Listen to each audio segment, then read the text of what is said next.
రాజీవ్ తండ్రి విద్యాధర్ కాంపిటీషన్కి 3 గంటలు మాత్రమే టైం లిమిట్ అని, అందరూ కొండ కింద ఉన్న సెలయేటిలో చేపలు పట్టాలని, ఎవరైతే ఎక్కువ చేపలు పట్టి తీసుకువస్తారో వాళ్లే గెలిచినట్టు అని అనౌన్స్ చేశాడు. ఆ మాట వినడంతోనే అఖిలకి టెన్షన్ మొదలైంది. ఓరి దేవుడో, ఈ స్వరూపు వల్ల అనవసరంగా బెట్ కట్టాను. పొరపాటున ఓడిపోతే 10 కోట్లు నష్టం. ఇప్పుడేం చేయాలి అని ఆందోళనగా అనుకుంది. ఆమెను గమనించిన సాగర్, మనం ఈ కాంపిటీషన్లో ఖచ్చితంగా గెలుస్తాం అఖిల. నన్ను నమ్మితే వచ్చి నా చేయి పట్టుకో.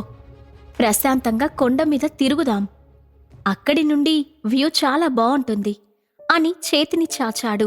ఆ ప్రశ్నకి ఒక క్షణం సాగర్ కళ్ళలోకి చూసిన అఖిల, పాకెట్ FM డౌన్లోడ్ చేసుకుని కింగ్ ఆడియో సిరీస్ వినేయండి.